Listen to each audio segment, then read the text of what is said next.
xaajigan halkan aan soo dhigaya fiidiyowgiisa ayaan daawaday ama riyo uu ku riyooday ayuu ka sheekaynayaa wakhti hore. marka qaybta iga soo jiidatay waxa weeye oo riyada ku saabsan in uu يعني براق وقضي هذا كهر وداد كخير الله سيو براق تاسو أمد بدني أي كفائدي وحتى حيوانك أي كفائدين أجركي يأبالكي يوناجي أسمي وقت جاي سجاء أي الله سبحانه وتعالى منام أمر رياكو تصي تاس أيو كشكينيا marka youtube-ka ayaa insha Allah ta'ala video soo dhameystiran soo gelin doona waxaan jeclahay in insha Allah ta'ala soo dhageysataan si aynu ugu dhiirano sadaqooyinka jaariyada ah ee qofku marka uu dhinto xataa u soconaya ajarkooda dadka in lagu dhiirigeliyo. maalin maalmaha kamid ah adigu sabab kasta ha ku timaadee waan geeriyooday oo waan dhintay. markii aan dhintay nimankii gacanta igu hayay gaalada waxay igu aaseen qabuuraha gaalada. qabuurihii gaalada markii la igu aasay waxaan ugu tagay dad xabaalaha ku jira oo igu hareeraysan oo qaylinaya oo heeso qaadaya. heesii waa yaabkiisa isugu loo waxaan ka xasuustaa Santa Mario, Santa Lucia waxaasay sheegayeen. nin dadkii gaarka ahaa baan waxaan ku yiri dadka halkaa jooga bir igaga xidho aniga ii imanin agtayda ii imanin. sidoo kale bir baa la igaga xidhay markaan muddo birtii ku xidhnayd sugulow biyo ayaa ilaahay iga furay jirkayga ka furay. biyihii bad bay noqdeen gaaladii bay qaadeen dhulkii oo dhan bay maasheeyeen. maalintii dambe dadkii qabuuraha ku jiray way dacwoodeen waxa la biyahana qaaday ninkan hana laga saaro. anigoo xaaladda ku sugan ayaa arintaydii waxa ka war helay masaajidka Tawfiiq ilaahay ha barakeeyo sheekhiisa iyo culimada iyo dadkii masaajidka ku tukanayay waxa inaan halka ku aasay way dacwoodeen. waa la iga soo saaray qabrigii waa la igu tukaday waa la meeray waxaana la igeliyay xabaalaha muslimiinta ay Oslo ku leeyihiin baa la igu aas. laakiin muddo yar kadib markii la iga tagay la iga dareeray isla biyihii oo intii hore ka fara badan ayaa haddana igu furmay. waa yaabkiis maxaa xal ah.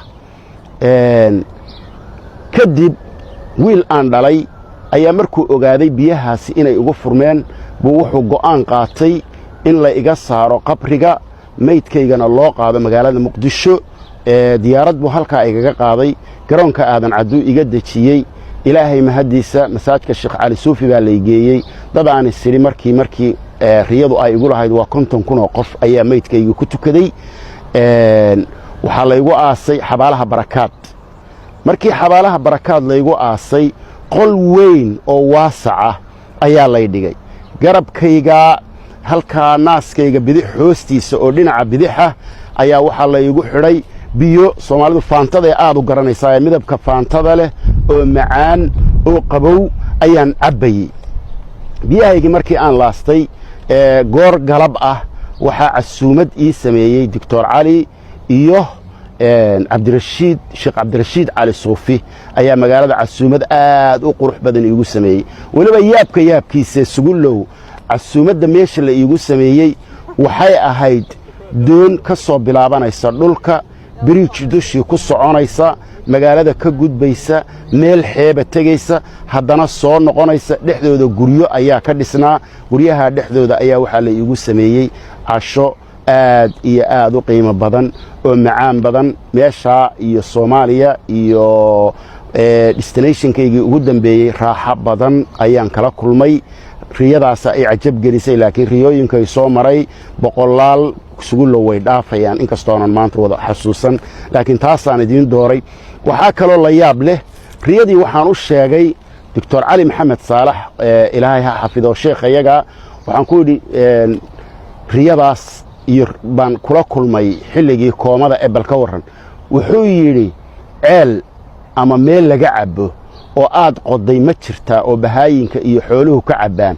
haabaan ku iri meel oo mana ah oo dalka Soomaaliya kamid ah baan berkad weyn waxaan ka qoday 20 sano ka hor. Dr. Ali berkada waxa ka caba xayawaanka daayeerka qofka soconaya qofka ooman. hada huwa riyaa'i waa taariyadaadii aad weydiisay inaan ku cabiro halkaas ay ku dhamaatay. badana riyooyinka waxa la kulma buu yiri qofka dadka biyaha ka waraabiya.